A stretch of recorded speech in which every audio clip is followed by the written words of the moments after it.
It is Asian American and Pacific Islander Heritage Month, and our first guest is sharing passport that allows you to visit multiple Asian and Pacific Islander restaurants. Sean Wen of Pinch Boil House and Curry Boys is here, and like Tiffany had said, her mom was coming to town and she wanted to take her around all these places. Still time. Coming next week, there is still time. We will tell you more about that. First of all, what are we making today? Because, the smells in here are driving me nuts. We've got the Good Luck Cluck, which is one of our more popular items at Curry Boys, and it's smoked chicken with Thai yellow curry over jasmine rice. Okay, what is, because I think of curry as just the spice, and it can be kind of potent, and more of Indian food. So how is this the same difference? That's a great question. There's a bunch of different kinds of curries all throughout Asia.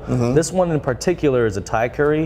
What makes it kind of stand out is that it uses a coconut milk base, and what gives it that kind of nice yellow flavor, or that yellow look, is the turmeric in there. So this is really kind of unique to Thailand. Okay, and turmeric being very healthy then as well. It is, yeah. Okay, and you've got it mixed with barbecued chicken. Smoked chicken, Smoked chicken, and I'm thinking, okay, wait a minute, Texas kind of barbecue and Southeast Asian, how do these things go together? Yeah, I mean, you would think that there's really no correlation between the two. Yeah. But I think what makes these things go really well is that you've got such rich, kind of fatty cuts of meat with brisket and sometimes with chicken thigh, and you mix that with very aromatic, herbaceous curries, spicy curries that kind of cuts through that. So it works really well together. Okay, now this, I think of it as a soup. I would take all this, put it in there, but you build it the other direction, right? Yeah, you build it all first, and then you pour on as much or as little curry as you'd like. So we'll put some jasmine rice in the bowl first. And then as much chicken as you'd like. All right. I mean, I'd put it all. And I wasn't even thinking twice about that one. And you use chicken thigh. We use chicken thigh. It's got the flavor. It's got the, Yeah, it'll be white meat, dark meat, all that stuff. But yeah, this is us Asians love chicken thigh. So. Yeah. And then some of the little accoutrements on top. Yeah. So go ahead and throw some of these house pickles in there. Are they what? Dill, sweet pickles? Dill. Yep. Oh, okay. So not really like the bread and butter style, but nice little bite to it. That's got a tang to it. It's got a tang to it. That's got a good tang to it. And we'll throw some chili oil in there. So that's got a little kick to it. So perfect. Be on the kind of... If you can't handle the spice, I'd do a little. Some fried shallots, give it a little extra crunch. And some beautiful, cilantro. Can't go wrong with that. A little bit of cilantro on there. And then the curry. The star of the show here. So you can go ahead and ladle that all over the chicken.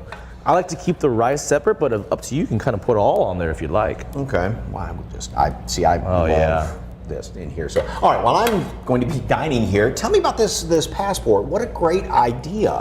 Yeah, I'm gonna give most of the credit to Camille and Adrian at Sorry Sorry, which is a wonderful Filipino restaurant. They came up with this concept a year ago to celebrate the AAPI owned restaurants all throughout San Antonio, and they kind of corralled 24 restaurants together, put them on a list and said, hey, we'll give you a discount to go to each one to help celebrate. And most importantly, representation in the Asian American community. And so it's very cool for us to be able to see this come to fruition and to be a part of it. It's very awesome. First of all, that's really good. It's got such that little bit of creaminess to it. It's velvety. Velvety. Yeah. A little bit of a, makes you take notice of it. But back to the passport here. Yeah. You've got 24 different restaurants, and not only, just getting together and supporting Asian American Pacific Islander restaurants, but you get all this really great food. And I think about it so many times, we're going, oh, where do we go to dinner? What are we eating? You've got this whole list right here. Got a list. All these great restaurants, a map, alphabetical order, and this goes through the end of May, right? End of May. You've got about 2 weeks left, so I think if you maybe eat at 2 a day, support the AAPI community, you can hit them all. We were talking about this. You eat a light breakfast, and then you hit one up for lunch. You go to the next one. You'll have a couple of leftovers. So we got 14 days left in the month of May. You can do them all. You can do them all, and then thank us later. And you can go to eat in one of these restaurants, and then pick up the passport. That's correct. If you don't have a passport, you can go to any one of these 24 restaurants. They'll have the passports available, and you'll get a 10% discount anytime you show this passport. Fantastic. Yeah. Very quickly, Curry Boys located where? It is on 356 East Cortland off of St. Mary's Strip. Okay, and Pinch Boil House is right there in Stewart Center. Stewart Center off of Broadway and Alamo Heights. Kind of sort of across from Central Market. Okay, sir, thank you very much. Thank you guys. That it's delicious. Like you said, that velvety texture there. If you'd like more information on the AAPI Passport, Curry Boys, Pinch Boiled House, of course, head over to SALive.com, click on the As Seen on SA Live tab, or just scan that QR code right there at the bottom of your screen.